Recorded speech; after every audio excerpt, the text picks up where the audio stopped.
Boa noite, eu sou Fabiano Fazion e esse é o curso Entenda Arquitetura.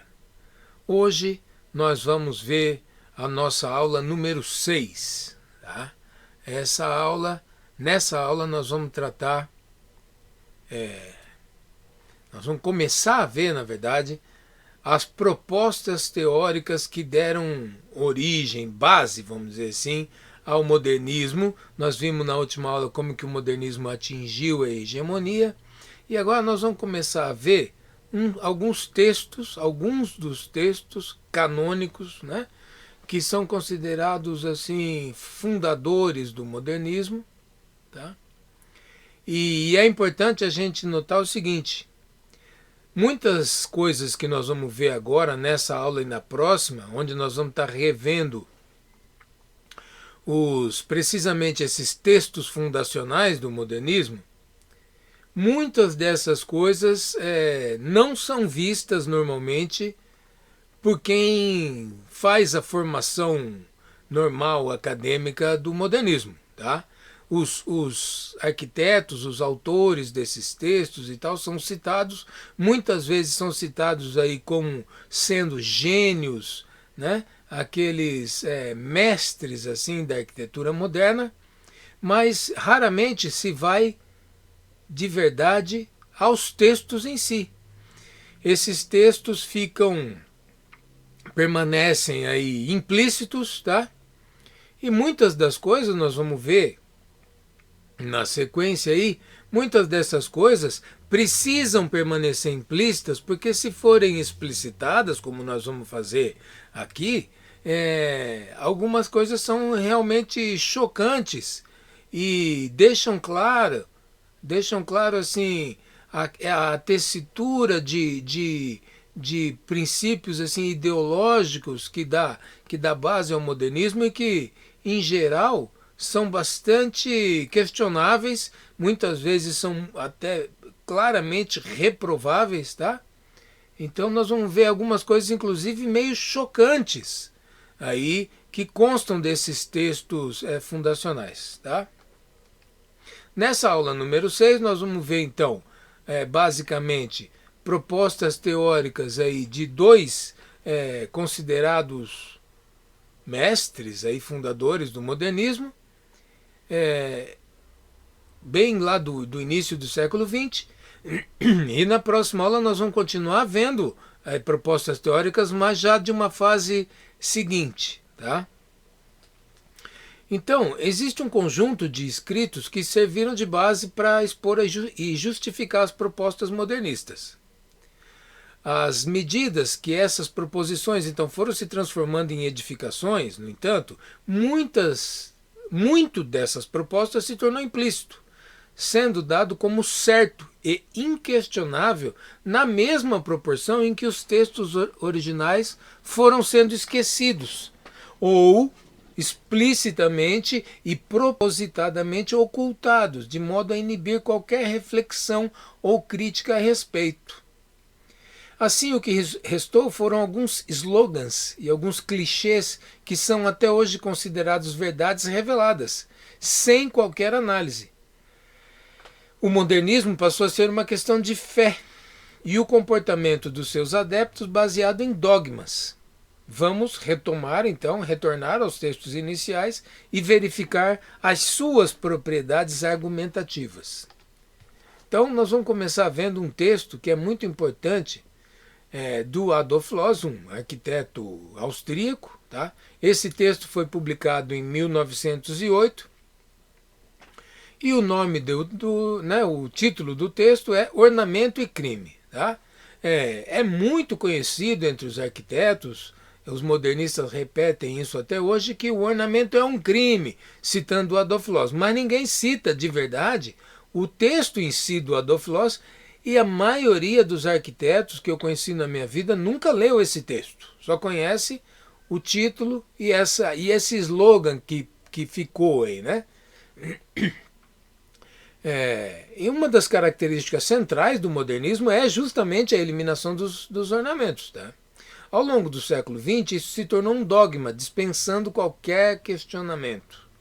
há uma frase a respeito que se ouve nas escolas de arquitetura que afirma que o ornamento é um crime, como dizia o Adolf Loos. Isso é tido como uma verdade em si mesma e nunca se mostra essa fonte original. Vamos então analisar o texto do Loos, de onde foi tirada essa afirmação, e verificar quais os argumentos que o Loos usava para justificar essa sua afirmação. Embora seja um texto curto, praticamente do tamanho de um artigo, né? Ele contém uma quantidade expressiva de sentenças sintéticas de uma forma de pensar e entender o mundo muito específica. Acabou muito mais conhecido pelo seu título, né, que contém, lógico, a ideia central, do que pelo seu conteúdo, que viria a se tornar insustentável sob escrutínio público ao longo do século XX. Nós vamos ver por que muitos dos argumentos são insustentáveis publicamente hoje. Tá? Os argumentos do Loos são sintonizados com um pensamento higienista, xenófobo, que culminaria com a ascensão de movimentos totalitários europeus dentro de poucas décadas depois da publicação do texto. Tá? Loos elabora um discurso fantasioso, quase delirante, a respeito de supostas virtudes morais relacionadas ao abandono dos ornamentos. Então é importante a gente perceber aí que tem esses... Eu cito aí o higienismo, mas é importante a gente lembrar da eugenia, né? Que o nazismo depois vai colocar em foco. Assim, o nazismo vai trazer isso para o centro do palco, né? Histórico, a eugenia. Tá? E a gente vai ver que esse tipo de pensamento está aí por trás do texto do Loos. Vale lembrar uma outra coisa aqui, antes que qualquer historiador possa pensar ou me acusar de anacronismo, né? Que eu estou fazendo uma análise com o pensamento de hoje a respeito de um texto lá de mais de um século atrás, eu quero dizer o seguinte, não tem nenhum anacronismo aqui, por quê? Porque, sim, eu estou usando o pensamento de hoje para avaliar um texto de 1908, mas porque os argumentos desse texto continuam presentes e sendo utilizados hoje. Para mim não interessa o que o Loos estava fazendo em 1908 e tampouco em que contexto ele estava inserido, se é justificável ou não, ou mais ou menos justificável que ele tivesse um pensamento higienista, xenófobo ou eugenista. O que interessa é que o ornamento e crime está presente hoje no pensamento dos modernistas. Os modernistas continuam pregando a ausência do ornamento, tá? E é disso que eu estou falando, não é do Loos em si, e eu também não estou aqui para fazer avaliação e julgamento do Adolf Loos, porque não interessa, inclusive é um personagem menor. O que interessa são as ideias que ele defendia e que continuam presentes até hoje, tá? Só para evitar aí qualquer tipo de criticazinha historicista de que eu esteja fazendo uma análise anacrônica, tá? A tese da eliminação dos ornamentos viria a ser promovida, legitimada, reverenciada e tornada hegemônica por todas as instâncias detentoras de posições privilegiadas no campo. Tá? Ou seja, essa tese da eliminação dos ornamentos veio a ocupar o centro mesmo do campo. Até hoje. No entanto, foi necessário para os modernistas fazer referência ao texto sem citá-lo, porque as ideias que o texto contém variam de absurdos totalmente risíveis a ofensas abertas. O que nos interessa aqui, então, não é o texto em sua época de publicação, mas a sua permanência como referência através de várias gerações. O texto nunca foi abandonado pelos modernistas como uma coisa superada, mas continuou e ainda continua a ser citado como obra de um gênio e pedra angular de uma maneira de pensar, a maneira de pensar modernista. Tá? Então agora vamos começar a ver o texto em si, tá? O que está em azul aí são citações do Loos. Quando um moderno, e aí ele não está falando de modernista, tá? Está falando moderno, ele quer dizer um homem contemporâneo, né, dele. Quando um moderno se tatua, é um criminoso ou um degenerado. Os tatuados que não estão presos são criminosos latentes ou aristocratas degenerados. Se um tatuado morre em liberdade, significa que morreu prematuramente, antes de cometer o seu ato criminoso. Então, assim, ele já ataca aí com absurdos totais. E, claro, eu não estou defendendo em si a tatuagem, tá? Eu sequer tenho alguma tatuagem. Mas a tatuagem se tornou hoje no mundo contemporâneo, aqui do começo do século XXI, uma coisa absolutamente pop, né? Muita gente tem tatuagem de todo tipo. E evidentemente que os tatuados deverão se sentir ofendidos com esse tipo de afirmação, e eu que não sou tatuado me sinto ofendido com esse tipo de afirmação, porque é de um absurdo total, né? Mas ele está falando aí de tatuagem porque ele associa a tatuagem ao ornamento, tá? Isso é bom ficar claro. O Loss, conta com uma verve pretensiosa que parece ter sido ponto comum entre os mestres fundadores modernistas, por exemplo, o Jean Héré. Então eles eram todos muito pretensiosos, né? Eles tinham esse ar de mestres, de grandes sábios quando eles escreviam, né? Aí ele já ataca assim, ó: descobri a seguinte verdade e apresentei-a ao mundo. A evolução cultural equivale à eliminação do ornamento nos objetos de uso corrente. Tá? Essa é a verdade que ele vem apresentar ao mundo como um profeta, né? Um hierofante dos redutos, das igrejas, né? O Jean Héré, nós vamos ver depois, também tem esse mesmo tom aí de grande mestre. Cada época tem seu estilo próprio. Deverá então ser negado à nossa época o seu próprio estilo? O que constitui a grandeza cultural da nossa época é a incapacidade de produzir uma nova forma de decoração. Então, em 1908, ele está dizendo que a nossa época é incapaz de produzir uma nova forma de decoração e que isso é uma grandeza cultural. Vencemos o ornamento, vencemos-lo até o ponto de não existirem mais ornamentos. Assim, qualquer um que conheça, por exemplo, o modernismo catalão, né?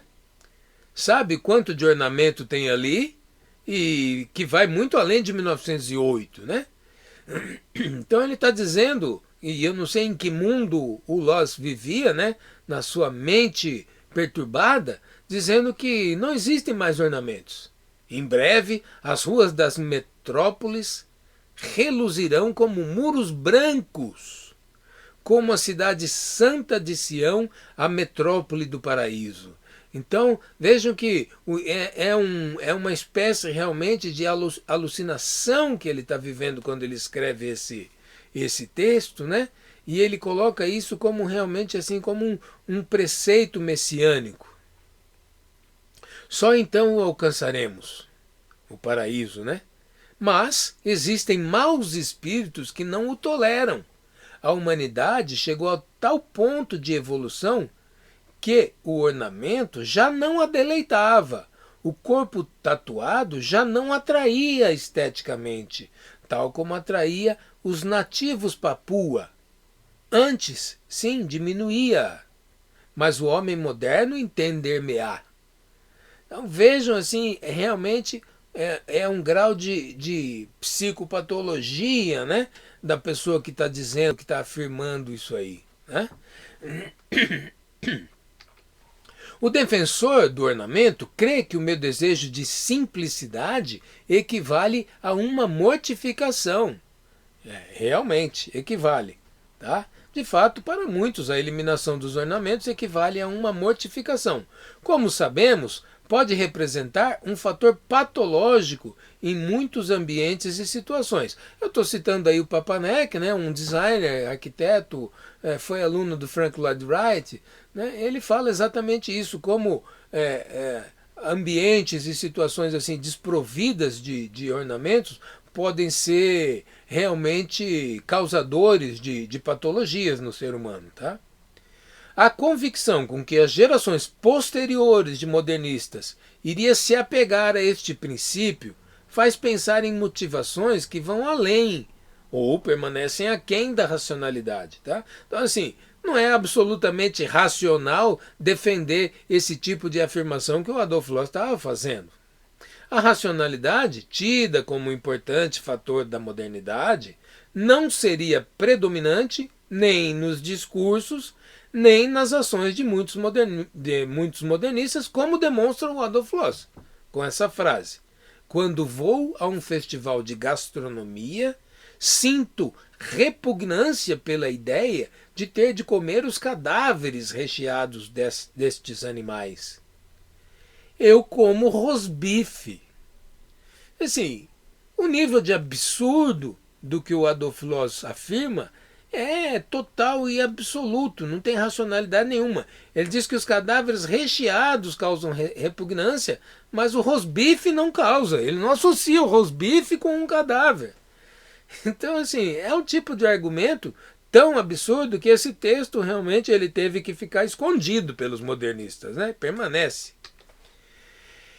Nesse contexto, então, é difícil encarar o autor com a seriedade que o tema requer. Mas ele vai ainda além. Eu vivo no ano de 1908. O agricultor de uma região isolada vive no século XII. Feliz é o país que não tem mais retardatários e saqueadores. Feliz é a América. É difícil acompanhar esse tipo de raciocínio tortuoso e bizarro de um autor desse. O ornamento não é produzido apenas por criminosos. O ornamento em si comete um crime ao prejudicar a saúde dos homens, a economia nacional e a evolução cultural. Visto já não ser um produto natural da nossa civilização, o ornamento representa um atraso ou uma degeneração. Então, assim, não é um produto natural da nossa civilização. Eu não sei qual é a civilização de psicopatas que o Adolf Loos imagina ser a dele, né? Bom, conhecendo o modernismo e os modernistas, enfim, é isso, né? Além de abrir mão da racionalidade, Loos avança em argumentos nos quais demonstra o desconhecimento prático a respeito do funcionamento social. Vamos ver. Regra geral, o ornamento encarece o preço de um objeto. No entanto, o produto ornamentado é vendido por metade do preço de um objeto sem ornamentos. Porque esse argumento encarece, mas é vendido pela metade. Bom, a carência de ornamentos tem como consequência a redução das horas de trabalho e o aumento do salário. Quando eu pago o mesmo por uma caixa lisa e por uma ornamentada, a diferença em termos de hora de trabalho pertence ao trabalhador. Ele mistura uns argumentos meio marxistas aí, né? De uma maneira extremamente tortuosa, inclusive mais tortuosa do que os próprios marxistas, do que o próprio Marx faria, né? Fez. Não tem muito o que dizer, né? É absurdo atrás de absurdo. Como o ornamento já não pertence à nossa cultura de um ponto de vista orgânico, também já não é uma expressão da nossa cultura. O ornamento moderno é, no entanto, um retardatário ou um caso patológico. O ornamento moderno não tem antepassados nem descendentes, não tem passado nem futuro. O ornamento só é bem acolhido por pessoas incultas. Na atualidade, a humanidade é mais saudável do que nunca. Realmente, né? É o mundo da fantasia, de uma fantasia distópica e bizarra, no qual o Loss vive, e ele pretende que todo mundo viva e concorde com esse tipo de coisa. Na atualidade, a humanidade é mais saudável do que nunca. Assim, realmente é difícil de acompanhar. Graças à evolução, alguns objetos deixaram de ser ornamentados. Os objetos ornamentados só são suportáveis na sua forma mais miserável. Os objetos só produzem um efeito verdadeiramente inestético quando são feitos com os melhores materiais e com a maior precisão. Ninguém que viva ao nosso nível cultural poderá jamais criar algum ornamento. Então, eu pus dois exemplos aí, que são dois exemplos próximos um do outro no tempo e no espaço, né? São duas construções que existem em Barcelona. Um é o hospital e o outro é o Palácio da Música catalã, né? São duas obras, inclusive, do mesmo arquiteto, Montaner.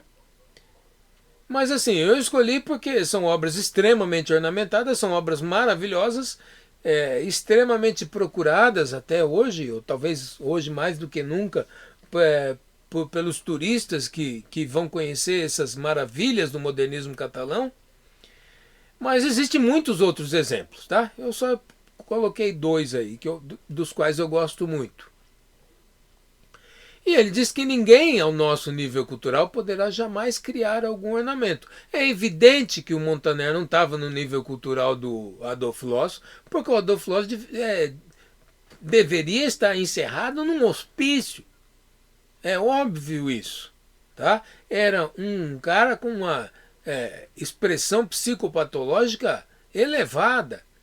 Enquanto Montaner, por exemplo, né, ou o Gaudí, ou vários, Rouault e muitos outros que estavam trabalhando nessa época, e eu citei só porque eu gosto muito esses, né? Eu gosto muito do modernismo catalão e tal, mas assim, no mundo todo tinha gente fazendo coisas interessantes e ornamentadas, tá? E são admirados. Foram admirados em sua época, são admirados até hoje. E realmente não estavam no nível cultural do Adolf Loos, tá? É óbvio, né? Tolero usar ornamentos no meu corpo se isso trouxer a felicidade ao meu próximo. Mas nós possuímos a arte que substitui o ornamento. O homem que vai ouvir a Nona Sinfonia e depois se senta e desenha padrões para um modelo de papel de parede é uma fraude ou um degenerado. A ausência de ornamentos constitui um sinal de robustez espiritual. É evidente a projeção que o Loos faz, né, da sua degeneração, da sua fraude, né, da sua degeneração mental e da sua fraqueza espiritual sobre os outros que estão aí fazendo obras ornamentadas, né? E aí eu trago uma citação do Hundertwasser, depois inclusive nós vamos ver mais sobre o Hundertwasser mais para frente nas nossas aulas, né? Mas foi um arquiteto austríaco, bem posterior ao Adolf Loos, que trabalhava com uma extensa gama de ornamentos, maravilhoso.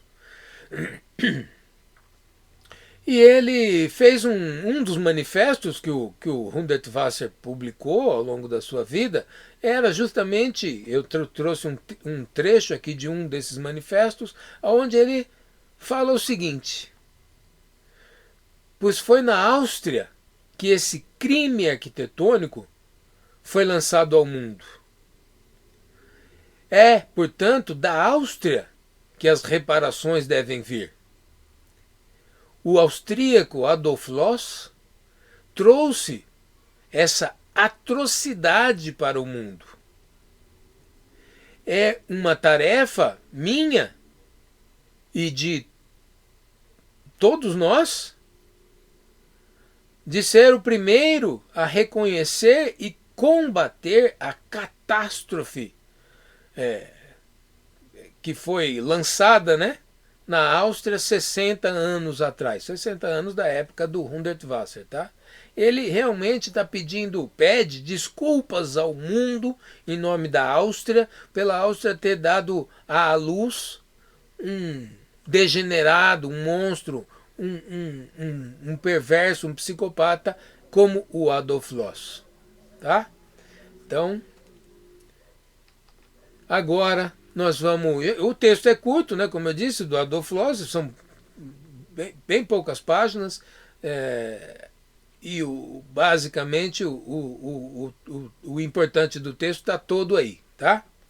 Agora nós vamos passar por um caso até um pouco mais complexo. Primeiro porque o Charles-Édouard Jeanneret, né, o Jeanneret, ele escrevia muito, e ele se tornou provavelmente um dos nomes mais importantes do modernismo no mundo, tá?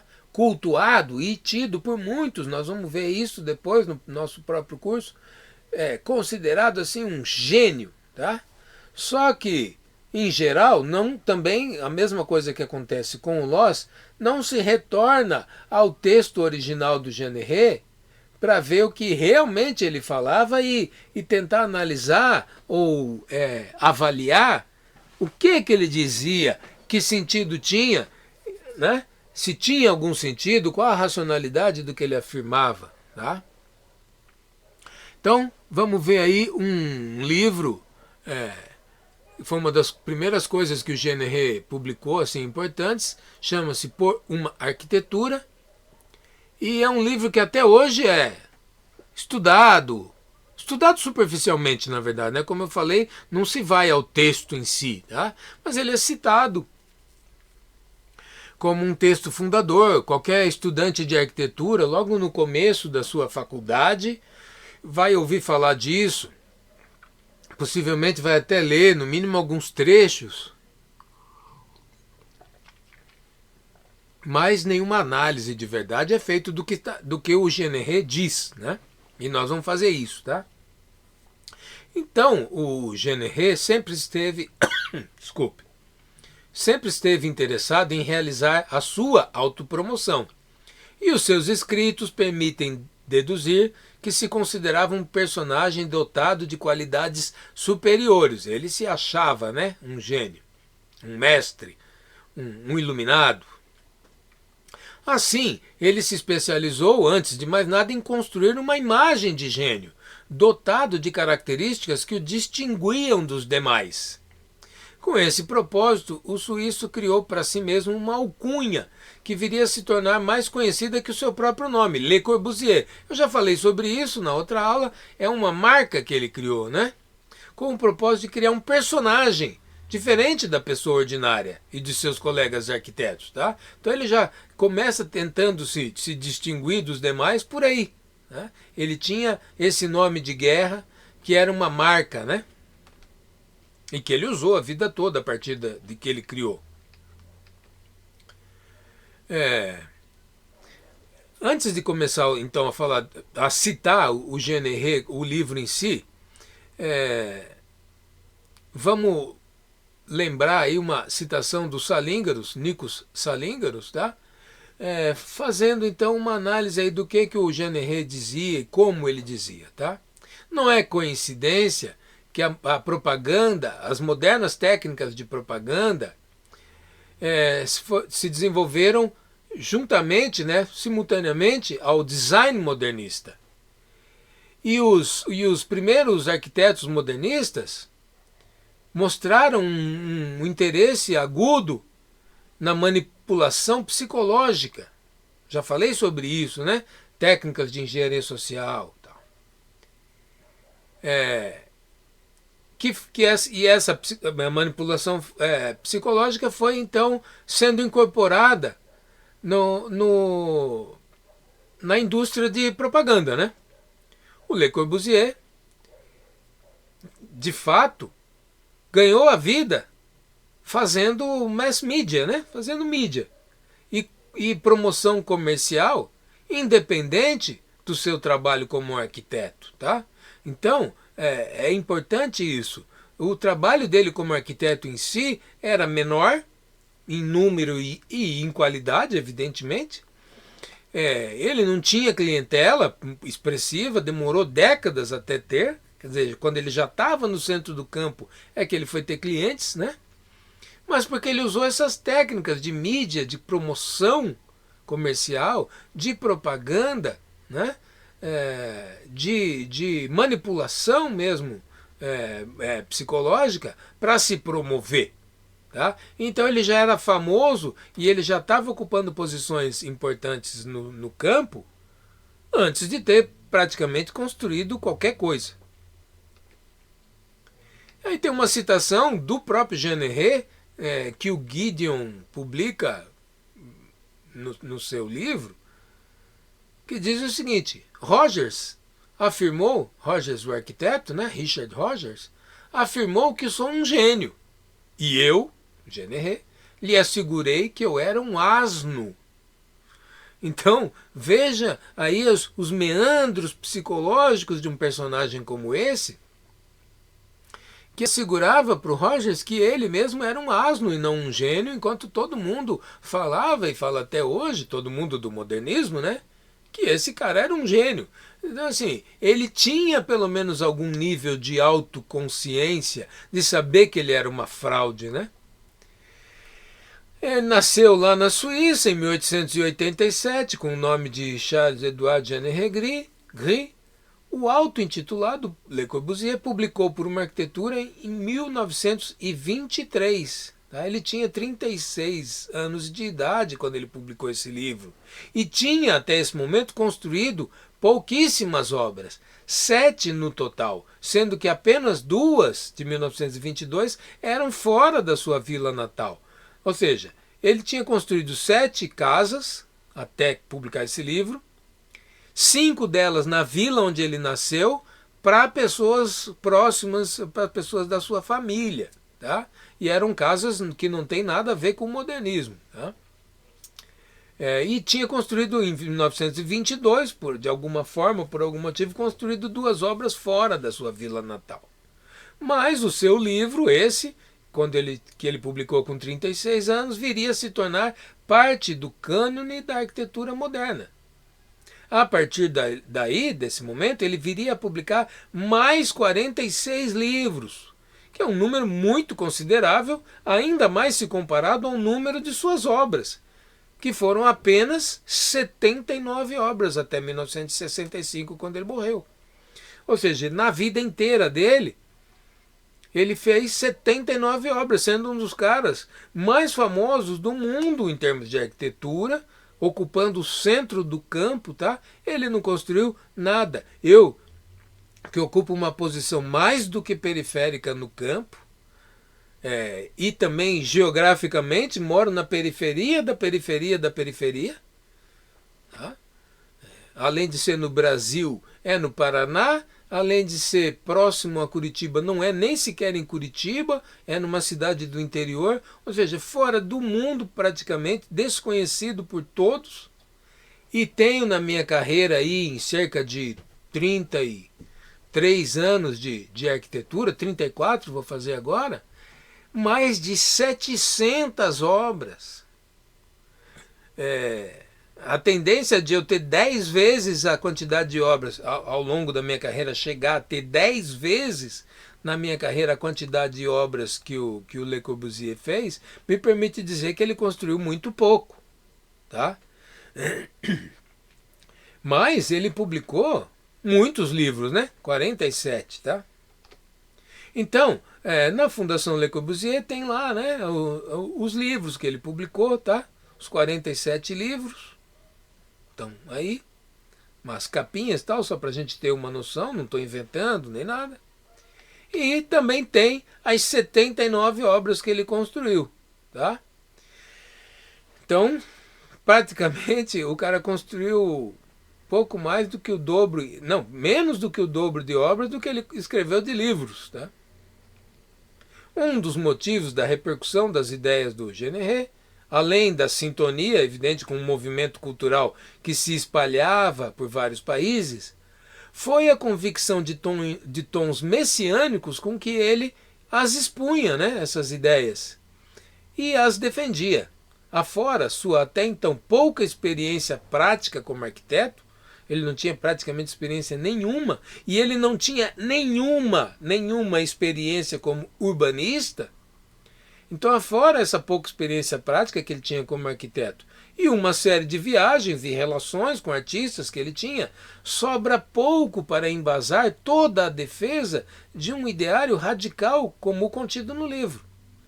Ele tirou tudo da cabeça dele, né? Não tinha base nenhuma, ele não tinha experiência nenhuma, nem de vida, nem de arquitetura, de urbanismo ele não tinha nenhuma, era zero a experiência dele. Ele tinha viajado ali pela Europa e tal, conhecia alguns lugares. E menos ainda se a gente se ativer a analisar os argumentos dele, né? Como as citações são muitas, o livro, né, é mais extenso, tem muita citação, inclusive porque a quantidade de absurdos e coisas bizarras é grande. Vamos então agrupar essas citações segundo alguns temas esquemáticos, tá? Isso fui eu que fiz, eu separei as citações mais ou menos em grupos temáticos, tá? Que não consta, isso não faz parte do livro, tá? Esses grupos temáticos, tá? Isso aí fui eu que fiz para a gente conseguir entender, porque ele vai soltando essas afirmações para lá e para cá, tudo misturado, tá? Eu dei uma sistematizada didática, vamos dizer assim, pedagógica, né? Então, alguns temas, né? Engenheiros e arquitetos. Vamos ver o que o Généré fala sobre isso, né? Estética do engenheiro, arquitetura. Duas coisas solidárias, consecutivas. Uma em pleno florescimento, a outra em penosa regressão. Um engenheiro, inspirado pela lei da economia e conduzido pelo cálculo, nos põe em acordo com as leis do universo. Então ele está dizendo que a arquitetura, o arquiteto, é uma regressão, tá sofrendo uma regressão, enquanto o engenheiro nos põe de acordo com as leis do universo. Tá? Ou seja, ele pretendia ser arquiteto, tá?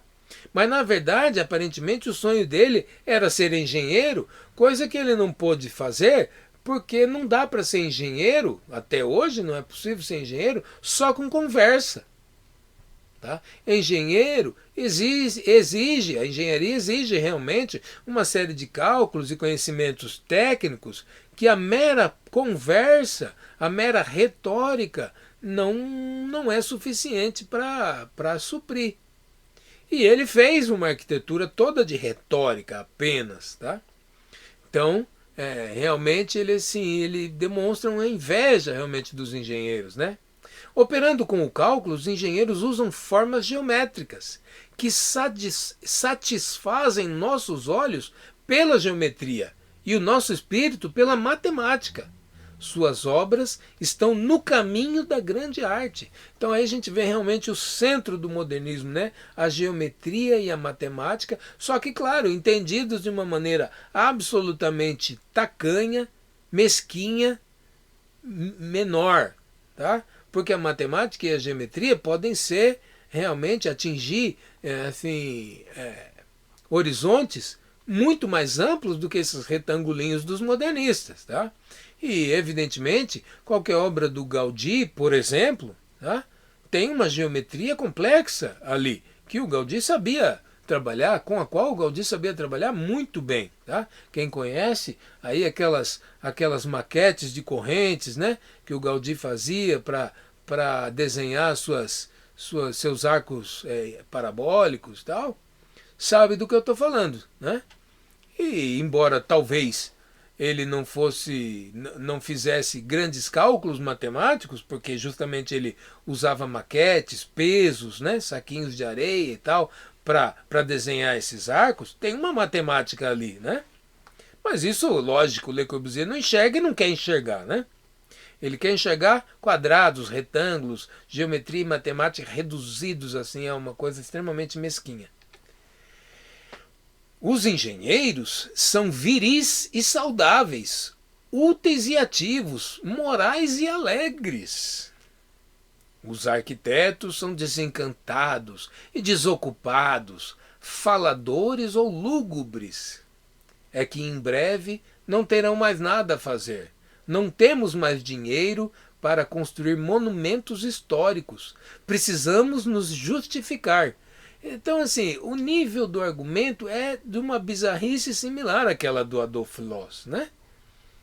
Os engenheiros, então dá para ver aí de novo essa inveja, assim, essa admiração que ele tinha pelos engenheiros, e ele fala de uma virilidade, de uma saúde, né? Alegres. E os arquitetos são lúgubres. Mas ele se dizia, e foi arquiteto a vida toda, na sua obra toda, sem provavelmente poder chegar a ser um engenheiro, né? Então, os engenheiros fazem arquitetura, porque empregam um cálculo saído das leis da natureza. É preciso, ao calcular, qualificar certos termos da equação. E aí é o gosto que intervém. Bom, é um tipo de argumentação assim bizarra, irracional, psicopática, que é difícil comentar. Tá? Difícil comentar. Os engenheiros americanos esmagam com seus cálculos a arquitetura agonizante. Ele escreve com essas maiúsculas todas no livro dele. Tá? Então vejam aí a visão que ele tem de arquitetura e de engenharia e de psicopatologia nesse esmagar, né, com seus cálculos, que ele sempre quis isso, né? Eu já falei na outra aula sobre as ligações dele com o nazismo, com o fascismo. É lógico que ele tinha uma admiração pelo nazismo, porque ele queria era esmagar a sua concorrência, né? Ele queria esmagar aqueles que não concordavam com ele, como os modernistas fazem até hoje, tá? Os modernistas vão querer me esmagar se por acaso se depararem com essas minhas aulas, tá? E essa postura continua até hoje, né? Aí ele fala sobre formas primárias, tá? As formas primárias são as belas formas, porque se leem claramente. Tá? Então ele faz essa pregação aí de que existem umas supostas formas primárias e elas é que são as belas. Tá? Qualquer coisa mais complexa do que um retângulo ou um cubo já não se lê claramente e não é belo, segundo ele. Tá? Os grandes problemas da construção moderna serão realizados sobre a geometria. Claro, volto a dizer, geometria para ele são cubinhos, quadradinhos, aqueles brinquedinhos de criança de colocar o triângulo dentro do buraquinho triangular, o cilindro dentro do buraquinho redondo. E é o máximo que o Le Corbusier consegue enxergar em termos de geometria, isso, e a arquitetura que ele fez demonstra exatamente isso, né? Não tinha domínio nenhum sobre a linguagem arquitetônica e tal, né? Ele sempre foi um arquiteto fraquíssimo, um péssimo arquiteto, fazendo aquelas coisas que ele fez. Então, os cilindros, ou as pirâmides, são as grandes formas primárias que a luz revela bem. É por isso que são belas formas, as mais belas formas. Todo mundo está de acordo com isso. A criança, o selvagem e o metafísico. Então, assim, esse todo mundo, né? Já diz assim, se você não está de acordo com isso, você está excluído da própria humanidade, né? Segundo Le Corbusier. Você está fora, você está por fora.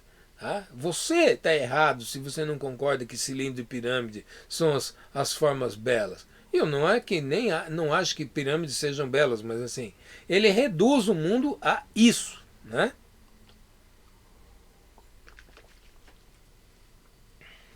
A arquitetura gótica não é, no seu fundamento, a base de esferas, cones e cilindros. De fato. É por isso que uma catedral não é tão bela. Então, ele vem com esse tipo de afirmação, né, que a catedral não é tão bela. Ele quer dizer que ela não é bela, porque ela não é feita só de esfera, cone e cilindro. Tá? Tudo conduz à reinstauração dos volumes simples, as ruas, as fábricas, os grandes magazines. Então, de novo, quando ele fala em todo mundo, ele fala também tudo conduz. E aquilo que não conduz é o quê? Então é o nada, é o que está fora, é o que deve ser eliminado. Os ângulos retos são as verdades da geometria e são feitos que nosso olho mede e reconhece. Enquanto que de um outro modo seria acaso, anomalia, arbitrário. A geometria é a linguagem do homem. Então assim, só é reconhecido pelo nosso olho o ângulo reto. O resto é anomalia, é o arbitrário. E não é a linguagem do homem. Como volto a dizer, então para ele só existe isso, o ângulo reto, o cubo, o retângulo, o quadrado. A sensação cubo é imediata. Um morteiro, uma árvore, uma colina são menos fortes, de densidade mais fraca que uma disposição geométrica de formas. O que importa é o cubo. Uma árvore, imagina, a árvore é fraca. De que nasce a emoção? De uma certa relação entre elementos categóricos. Cilindros, solo polido, paredes polidas.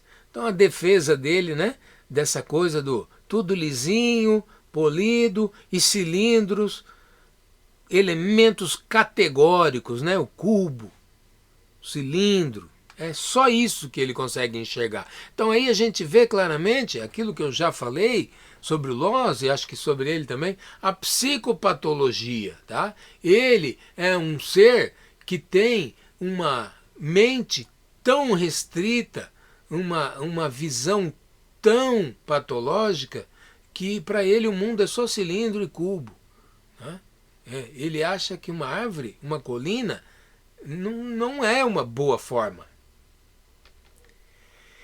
Esse tipo de pensamento inconsistente parece não ter nunca incomodado os modernistas. Tá? Ao contrário, os modernistas amam isso aí. De alguma forma eles se identificam com essa psicopatologia. O Gideon afirmará, alguns anos depois, né, desse livro, em seu trabalho, Le Corbusier mostrou a agudeza de espírito instintiva do gênio. Então, com aquele tipo de afirmação que nós acabamos de ver, outros viram a agudeza de espírito de um gênio. Tá? Ou seja, evidentemente a gente cuja mente se identifica com aquela mente patológica, limitada, né? Quase reptiliana, assim, ou talvez reptiliana mesmo, né? Que não consegue enxergar mais nada. Tá? E o Gideon também diz, os primeiros 3 capítulos de Por uma Arquitetura, né, não podem ser ignorados em nenhum estudo da nossa época. Bom, considerando que a gente está estudando uma época psicopatológica, talvez seja isso mesmo, né? Tratou a casa com uma delicadeza e uma sensibilidade dignas de um sismógrafo. Delicadeza e sensibilidade é o que ele vê naquilo que o Jenneré diz. Tá? Vamos continuar vendo aqui. Sobre a vida moderna e a infelicidade. Nossa época fixa cada dia seu estilo. Nossos olhos, infelizmente, não sabem discerni-lo ainda. Então, o problema está em quem não consegue ver. Tá? Você que não vê, teus olhos não discernem, isso que essa época, segundo ele, está fixando, então o problema está em você. Tá? Você que é atrasado, você que tem problema. Somos infelizes por habitar casas indignas, porque elas arruinam nossa saúde e nossa moral. Segundo ele, essas casas indignas que arruinam nossa saúde e nossa moral são as casas não modernistas. Tá? E evidentemente, sempre por aquela lógica que os comunistas têm de acusar os outros do que você faz e chamar do que você é evidente que é exatamente isso que o modernismo faz, né? Arruína nossa saudade, arruína nossa saúde e nossa moral, né? Somos infelizes, nossas casas nos repugnam. Então, evidentemente que com essa mente transtornada, ele devia ser realmente muito infeliz. Quem vê fotos dele acho que consegue inclusive perceber esse traço de infelicidade que tinha o Le Corbusier. Tá? E ele ficava repugnado com as casas que ele conhecia, nas quais ele habitou. Tá? Porque não eram modernistas, não eram só cubos. Né? A vida moderna pede, espera uma nova planta para a casa e para a cidade. Tá? Então, de novo, se você não concorda, se você não está esperando uma nova cidade, uma nova casa, é você que está errado, porque a vida moderna pede isso. As coisas atuais da arquitetura não respondem mais às nossas necessidades. Nossas quem, Jean-Héré? As dos psicopatas modernistas? Provavelmente, entendeu? Então, realmente, ele não se sentia identificado com as coisas atuais daquela época, né? Para falar de vida moderna e infelicidade, é bom lembrar que quem associa realmente a vida moderna e a infelicidade, por exemplo, Chaplin, né, no Vida Moderna, né? Tempos Modernos, desculpa o nome do filme, associa a infelicidade precisamente àquilo que Le Corbusier tanto elogia, que é o mecanicismo, né? A mecanicidade do mundo moderno e tal. A ordem e os padrões. A obrigação da ordem. Tá? Então vejam aí o grifo, né, da obrigação. O traçado regulador é uma garantia contra o arbitrário. Proporciona a satisfação do espírito. Evidentemente, para os nazistas e gente que pensa como eles, né? Pensava e pensa como eles, né? Que são os modernistas, basicamente, né? Que a ordem é uma obrigação, que o traçado tem que ser regulador para garantir contra o arbitrário, né? É evidente que ele falava muito contra a cidade medieval, né? Os modernistas sempre falaram muito isso, tá? E não só medieval, né? Tudo aquilo que vem antes do modernismo, eles atacam assim abertamente, porque a ordem é uma obrigação, né? É necessário tender para o estabelecimento de padrões para poder enfrentar o problema da perfeição. Então, segundo ele, existe um problema da perfeição e essa perfeição advém do estabelecimento de padrões. E padrões, segundo ele, né, geométricos, aquela coisa dos cubos e dos cilindros. Tá? Reservando todo juízo sobre a coordenação das zonas dessa cidade industrial, ele está falando das propostas dele, né, de cidade industrial, experimentamos as consequências benfazejas da ordem. Onde reina a ordem, nasce o bem-estar. Né? Então, lembrando do tipo de projeto que ele fez, que ele propunha, né? Sabemos o que significa essa ordem aí, né? A militarização, a mecanização, a escravização dos espíritos, né? E dos corpos humanos, né? Os loteamentos urbanos e suburbanos serão vastos e ortogonais, e não mais desesperadamente disformes. Então veja como ele encarava o que ele chama de disforme, né? Ou seja, aquilo que não é ortogonal. Por exemplo, as cidades-jardins, né? Que no mínimo a proposta ele conhecia, né? Cidades-jardins inglesas, ele considerava isso desesperador, desesperadamente disformes. Então veja o choque psicológico que existe entre a sua mente perversa e o mundo, né, à sua volta. Tá? E ele pretende então impor ao mundo essa perversidade geométrica que ele tinha na sua mente. Tá? Um conjunto bem loteado e construído em série daria uma impressão de calma, de ordem e limpeza, imporia fatalmente a disciplina aos habitantes. Então aí a gente volta na questão do discurso nazista, fascista, eugenista. Tá? Impor a disciplina fatalmente. Ou seja, ou a disciplina é imposta aos habitantes, ou esses habitantes vão morrer. Tá bem claro, não sou eu que estou inventando, essas palavras são do Jean-Héré, tá? Impor fatalmente a disciplina aos habitantes, tá? É isso o modernismo. Sobre casas em série, tá? A lei da economia administra imperativamente nossos atos e nossos pensamentos. Então aí a gente vê aquela base assim marxista, comunista, né, nesse pensamento, embora com essa mente bizarra do Jean-Héré, sequer ele talvez tivesse clareza sobre a sua fundamentação ideológica marxista, comunista, né? É preciso criar o estado de espírito de construir casas em série. Então, de novo, engenharia social, né? Chegaremos à casa instrumento, casa em série, sadia, inclusive moralmente. E bela. O estado de espírito da série é detestável para os arquitetos e para os habitantes, por contágio e persuasão. Então, ele sabia e admitia que os arquitetos não modernistas, né, e os habitantes em geral, detestavam, e até hoje quem tem mínimo de bom senso detesta, o estado de espírito da série, né, que nós conhecemos tão bem nos nossos conjuntos habitacionais aí, e nesses grandes edifícios modernistas espalhados pelo mundo, né? Sobre o cliente e o público. O cliente, o público, reage em virtude de hábitos visuais e raciocina à base de uma educação insuficiente. Sabemos muito bem que uma grande parte da infelicidade atual da arquitetura é devido ao cliente. Aquele que encomenda, escolhe, corrige e paga.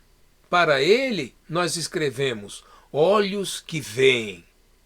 Então, ele está dizendo exatamente isso, que assim, que o público e o cliente são insuficientemente educados, ou seja, eles não têm os olhos que veem, que possam entender a arquitetura moderna que ele propõe, né? Então, aí volta àquela coisa do impor, através da engenharia social, uma educação, entre aspas, para o cliente e para o público, para que esse público, esses clientes, saibam, né, ver.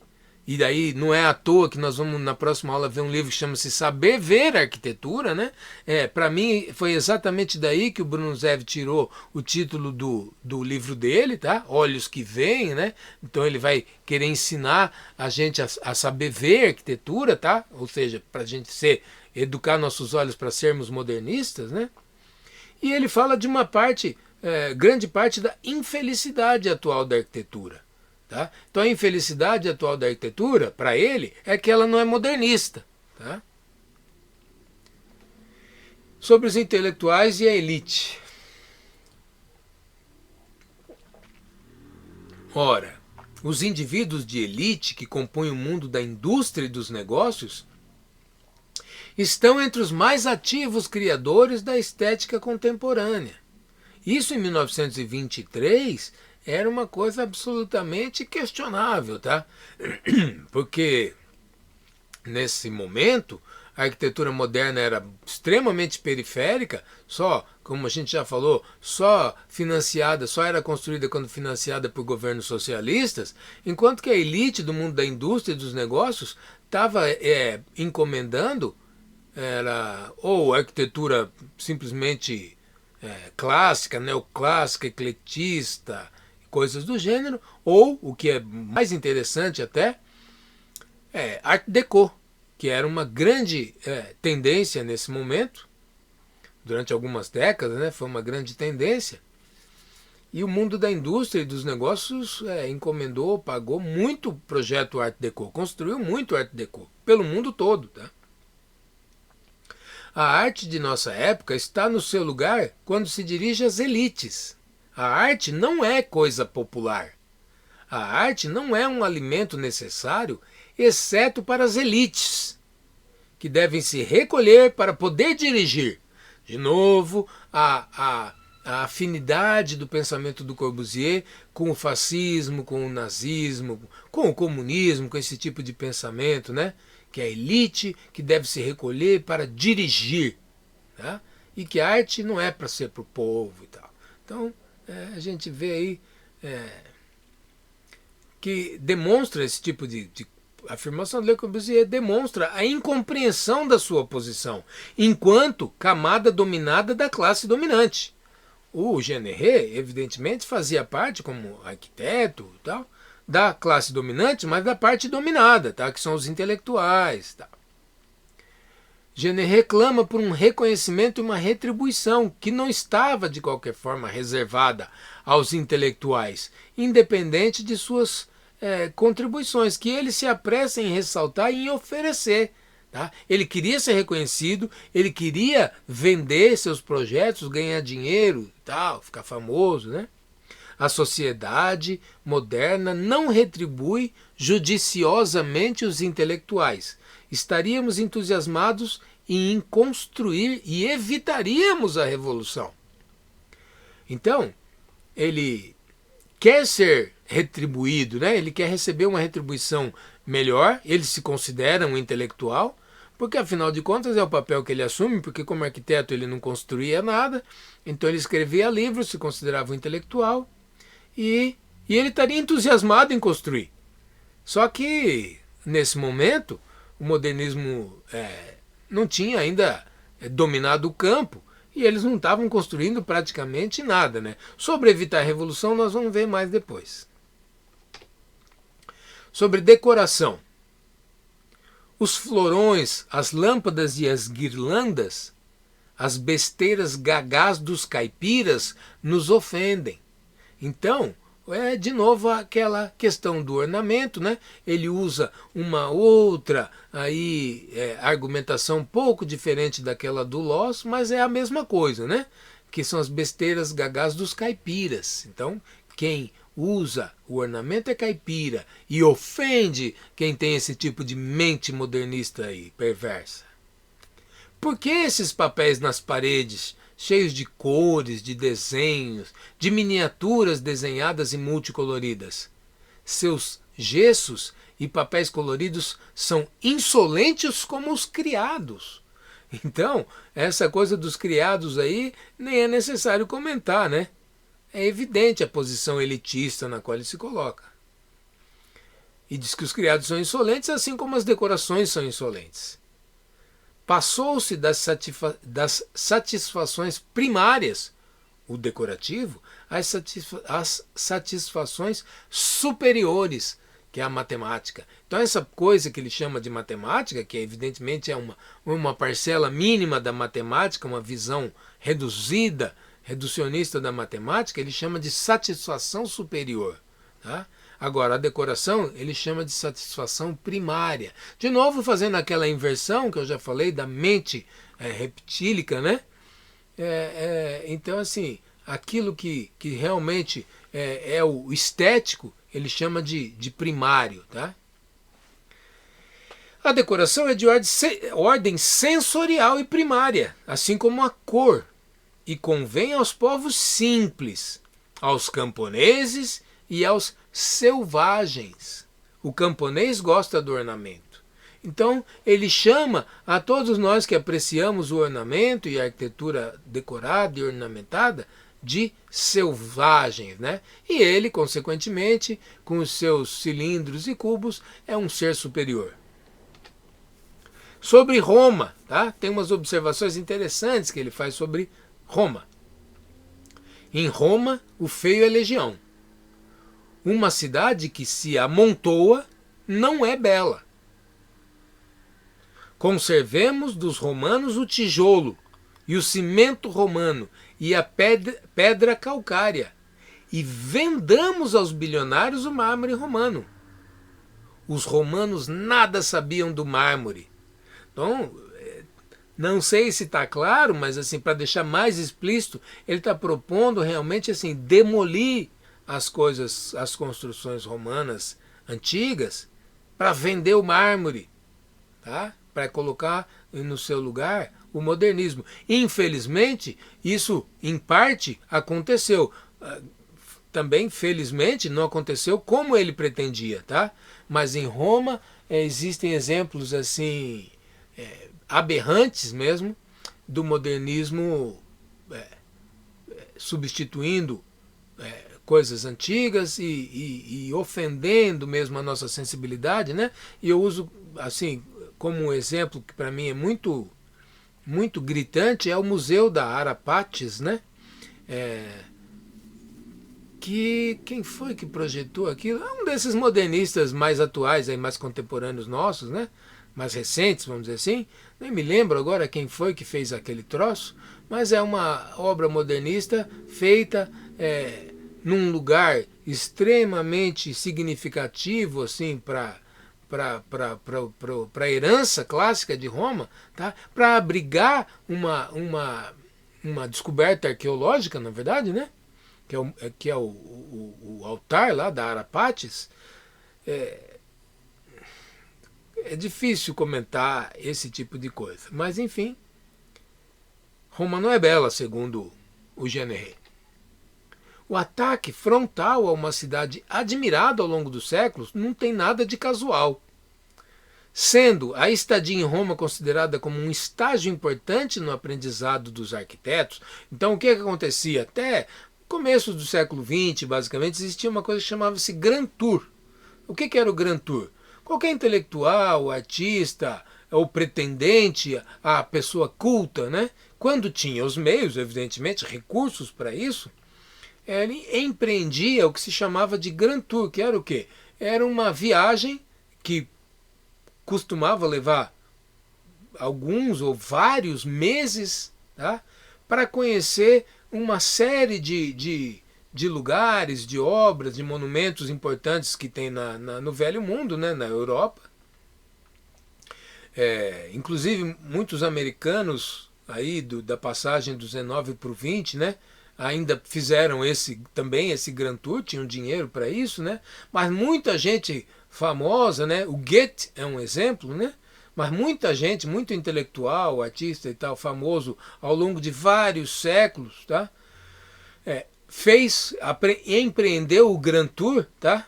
Para conhecer, justamente era parte da formação cultural de uma pessoa educada, né? E o que o Grand Tour? O Grand Tour tinha como ápice a chegada, o final do Grand Tour era em Roma.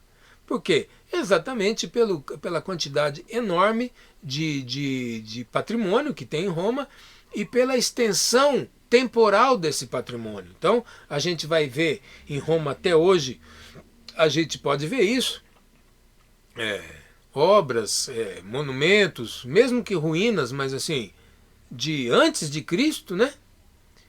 Até o século XIX tem de tudo. De todos os estilos, todas as épocas, todos os períodos. Então, Roma é uma escola a céu aberto até hoje, né? O Renascimento, né, teve como um dos seus fatores assim de impulsão, né, essa viagem a Roma que alguns artistas da época, como Brunelleschi, por exemplo, fizeram, né, para ir conhecer monumentos e estudar a arquitetura antiga lá em Roma. Tá? O Jean-Héré, então, ele propõe sobre Roma uma leitura dessacralizadora. Roma sempre foi considerado um lugar sagrado mesmo, né, nesse sentido cultural. E ainda propõe vender os mármores aos bilionários, certamente, segundo ele, né, idiotas que nada sabem e que podem ser enganados por um esperto modernista. Tá? Então ele se achava mais esperto, né, e achava que os bilionários eram apenas idiotas que só serviam para comprar esses mármores das demolições. A mesma empáfia do Jean-Héré se revelaria nos projetos que ninguém nunca pediu para ele fazer para a renovação do Rio de Janeiro, ou o Plan Voisin, né, que é em Paris, que felizmente, ou em Argel também, né, ele chegava nos lugares e começava a fazer projetos megalomaníacos que propunham destruir grandes partes das cidades, assim, como Rio, Argel ou Paris, né, que talvez seja o plano onde ele propõe a maior destruição em massa, né, esse do Plan Voisin. Ninguém pedia e ele chegava projetando e afirmando que isso era o que devia ser feito. Tá? Felizmente, esses que eu citei não foram realizados, né, do Rio, de Argel e de Paris. Nesse contexto, não é difícil compreender a lógica interna que levava ao desrespeito por qualquer consideração alheia aos argumentos modernistas. Então, o que não era argumento modernista, para ele não tinha valor nenhum. Como nem o cliente, nem a tradição deveriam ser levados em conta, e como a indústria era o modelo, a máquina de morar se transforma então num ideal a ser perseguido. Tá? Então, ele fala, vamos ver especificamente sobre o que ele chamava de máquina de morar. Tá? É preciso considerar a casa como uma máquina de morar ou como uma ferramenta. As janelas, as portas devem ter suas dimensões retificadas, significa padronizadas aí no caso, tá? Os vagões, as limusines nos provaram que o homem passa por aberturas estreitas e que podemos calcular o espaço em centímetros quadrados.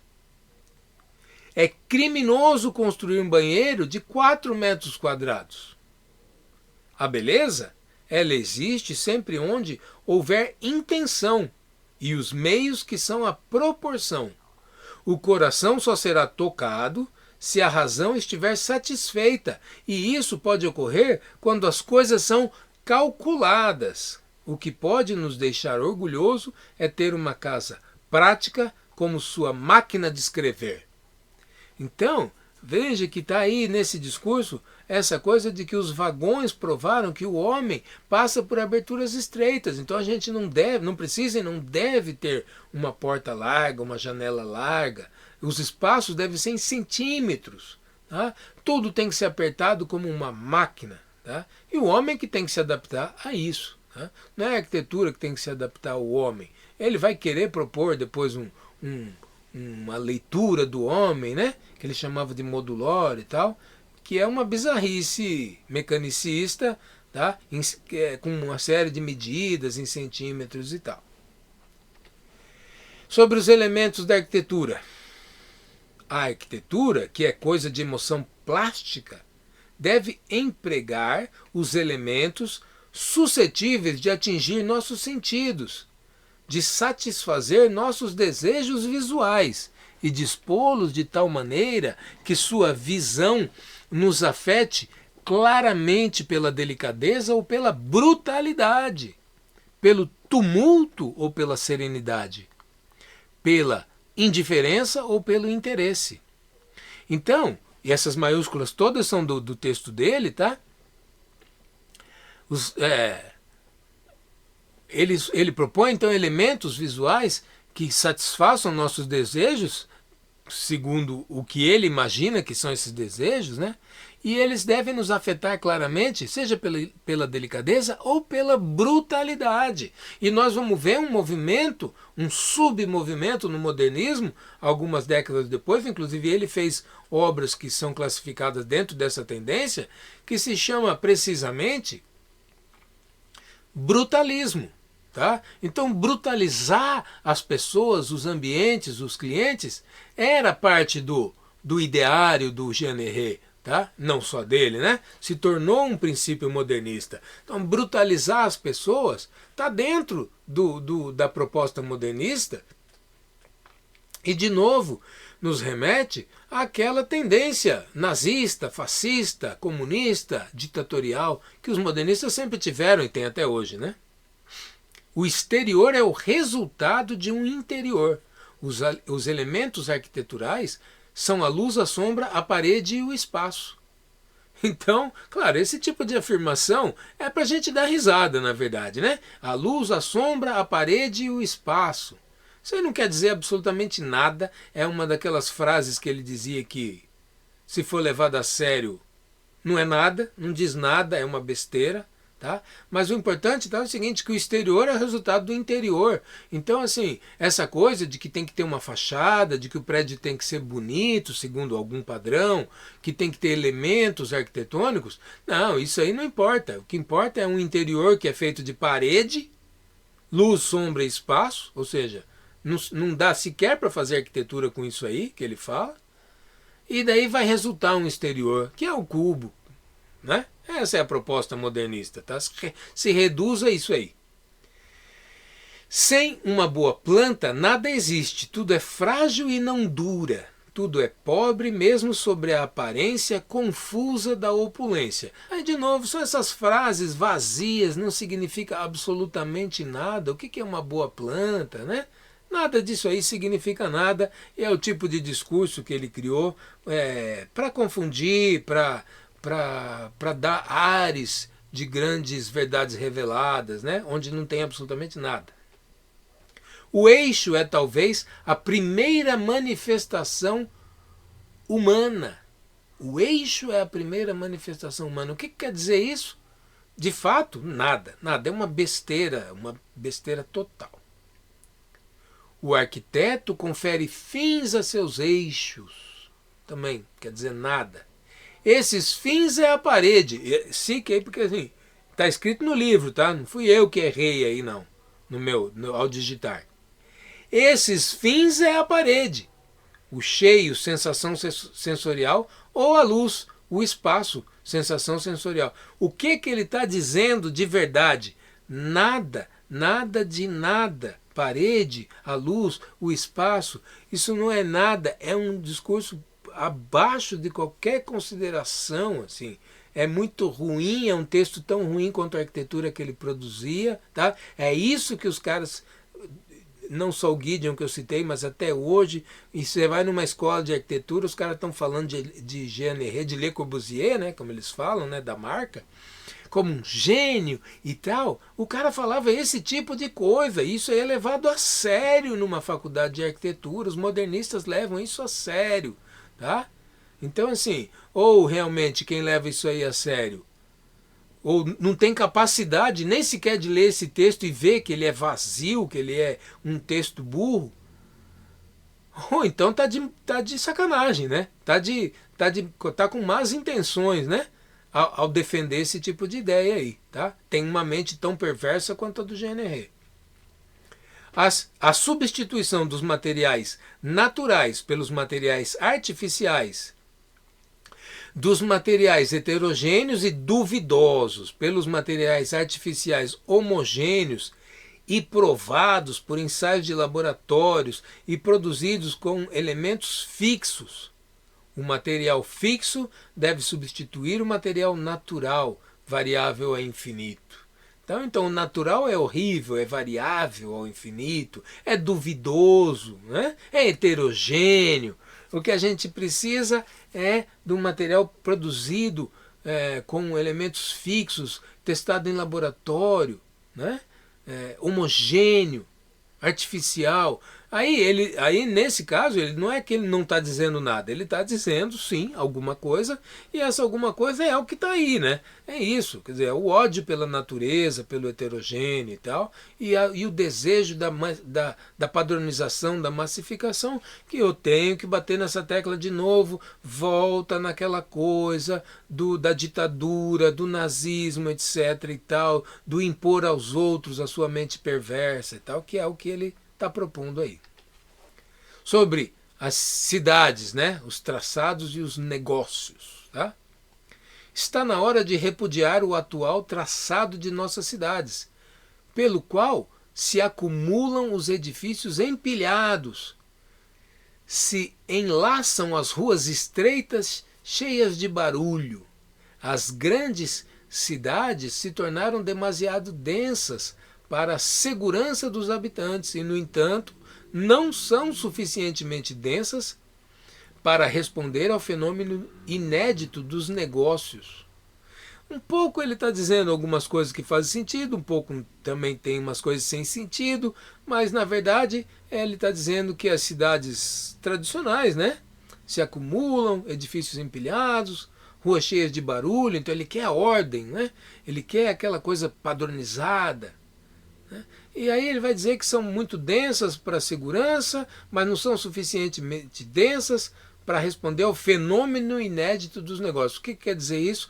Daí eu não vou nem perder meu tempo querendo analisar esse tipo de frase aí, de pensamento assim, confuso, circular e autocontraditório. A grande empresa é hoje um órgão sadio e moral, Por que que ele diz isso? Porque ele está procurando alguém que financie seus projetos. A verdade é essa, esses elogios que ele faz, a grande empresa e tal, em outro ponto aí a gente já viu isso, é porque ele está tentando arrumar quem o patrocine. Tá? Então por isso que ele faz esses elogios aí às empresas, né? E diz que elas são sadias e morais, né? Elas não são nem sadias, nem não sadias, nem morais, nem imorais, né? Não é essa a questão, mas ele vem com esse puxar o saco, né? Dos empresários e tal.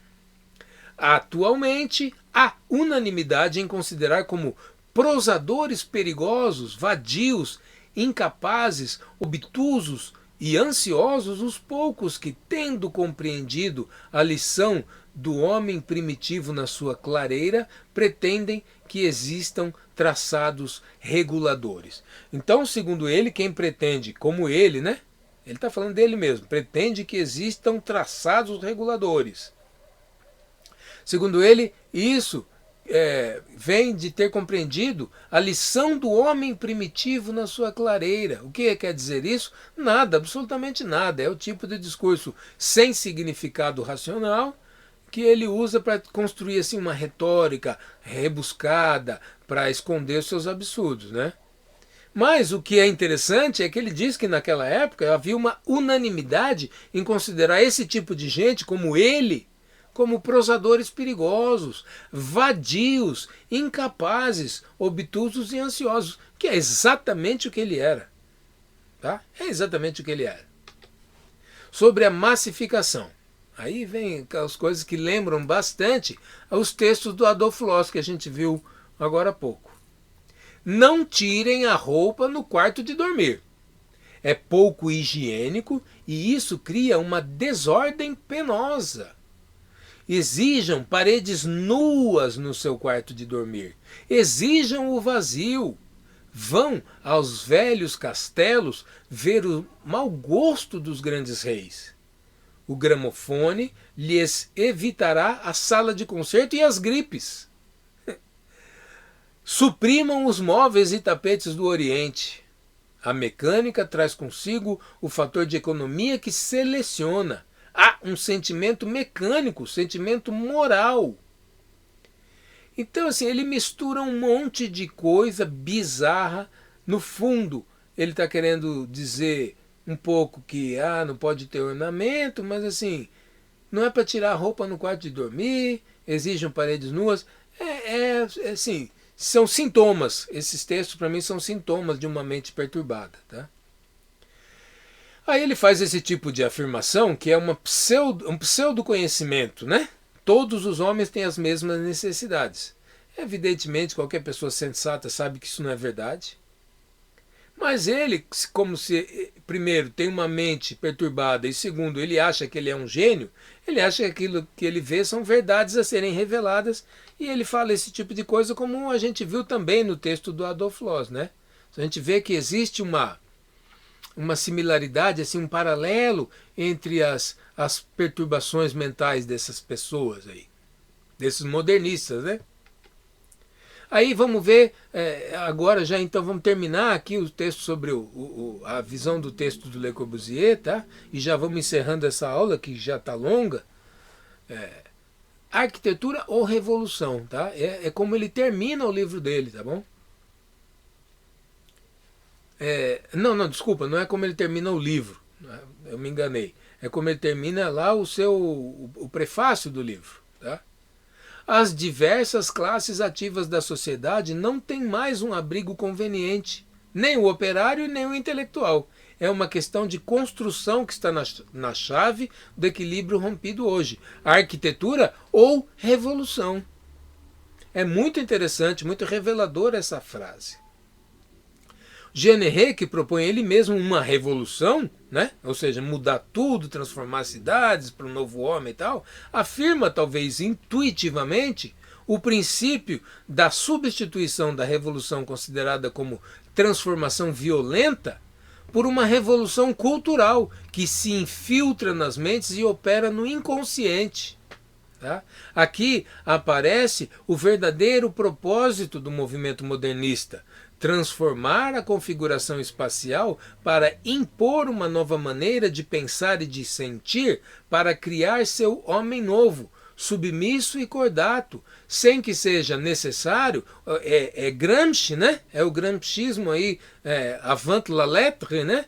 Ele está vendo isso já aí antes que o Gramsci tivesse as suas obras escritas e depois publicadas, né? Antes que o Gramsci escrevesse as obras dele, ele já está vendo aquilo que também depois a escola de Frankfurt vai desenvolver, né? Essa coisa da revolução cultural. O Le Corbusier ele já está intuitivamente percebendo isso, tá? Que ao invés da revolução violenta, armada, ele propõe o que? A arquitetura, ou seja, ele propõe essa operação de engenharia social para transformar as mentes e as sensibilidades para que não seja mais necessária a revolução. Ele propõe transformar então o homem, transformar a sociedade, mas não através daquilo que se chama normalmente a revolução, que é a violência, mas sim através da arquitetura. Então isso é muito revelador e isso diz muito sobre a arquitetura moderna. Tá? A arquitetura moderna, o cerne da arquitetura moderna, aparece justamente nessa pequena frase, arquitetura ou revolução. Tá? Eles estão propondo exatamente isso, que a arquitetura seja a principal ferramenta de transformação social através de uma engenharia social, que é transformar os nossos ambientes para transformar as nossas mentes, a nossa sensibilidade, transformar o nosso mundo simbólico para daí nos dominar totalmente e fazer a revolução então através desse meio aí sutil, subreptício, né? É isso a arquitetura moderna, tá? Eu vou encerrar aqui, então, essa aula sobre esses textos, que são esses dois textos que eu apresentei, fundadores, e na próxima aula nós vamos ver outros textos que já são de depois, de um outro momento, quando o modernismo já vai entrando então no centro do campo, já vai dominando o campo, tá? Nós vamos ver historiadores e intelectuais que falaram mais a respeito do que propriamente eram então fundadores do modernismo. Então os fundadores nós vamos parar por aqui, ok? Então termina aqui a nossa sexta aula. Eu agradeço a vocês, espero que vocês tenham gostado e espero que vocês estejam aqui para a próxima aula, tá bom? Obrigado, boa noite.